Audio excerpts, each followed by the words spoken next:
couple of lessons, what you're going to be doing is you're going to be doing a practice controlled assessment. So we're going to run through what you would do in the real controlled assessment. You're going to do a practice, I'm going to mark it, I'm going to tell you what grade you've got, and then the following week we're going to do the actual controlled assessment.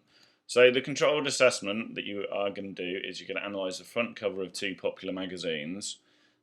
Remember, these magazines are the ones that you've selected, and you're going to write about how do the covers appeal to the target audience.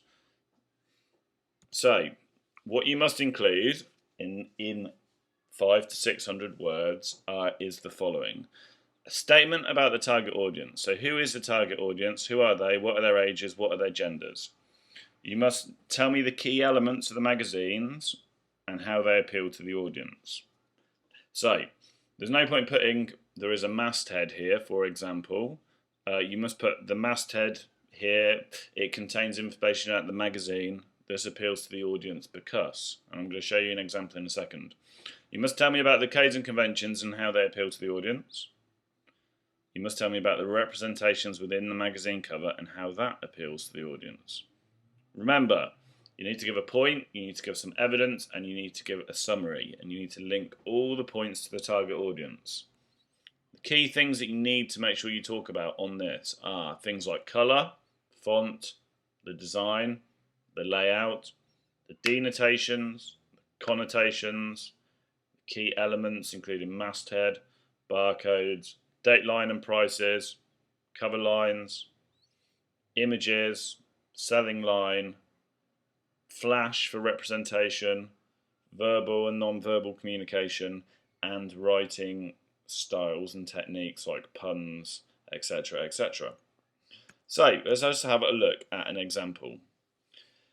Here's an example from AQA, and this is the sort of way in which I would like you to follow your example. At the bottom, they've got who the target audience is and how they know that. They've got so they've done a little description about the magazine, and they put their magazine in the centre, and they've basically put arrows, and they've typed up comments to do with how the magazine appeals to the target audience. And what we can see from here is they talk using specific terminology, which is what gets you the top grades: masthead, web address, tagline, direct address, selling line, types of language used, pun, etc., etc. And you can see that for all of these comments that we've got, they're trying to link it into the target audience. So here we go, look, appropriate to older readers. This is the target audience. Encourages people to buy the magazine. Again, target audience.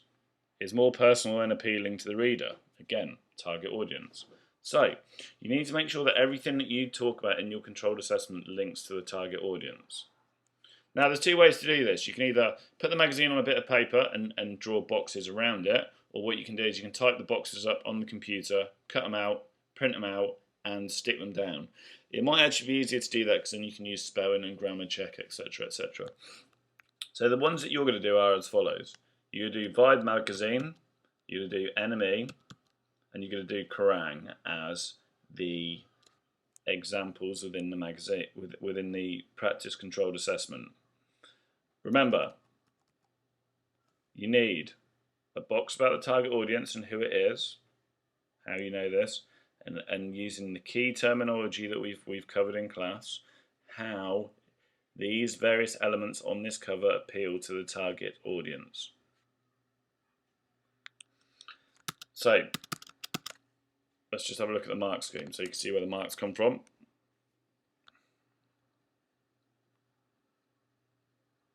To get the top levels, you're going to need to make sure that you use media terminology. So all of the key words that we've talked about, they need to be used. If you don't use these, you can't get to the top levels, which is the A's and the B's. You need to discuss the target audience in detail. You need to discuss how it appeals to the target audience and why. You need to make sure that your responses are well structured and precise and accurate. So your language and the way in which you write has to be of a high standard, and you need to make sure that you include evidence. So remember what we talked about: point, evidence, conclusion, or summary. If you don't put the evidence in there, you can only get into level 1 and 2, which is, well, level 2, which is, E's and U's. Clearly supported by evidence is key to get the top level.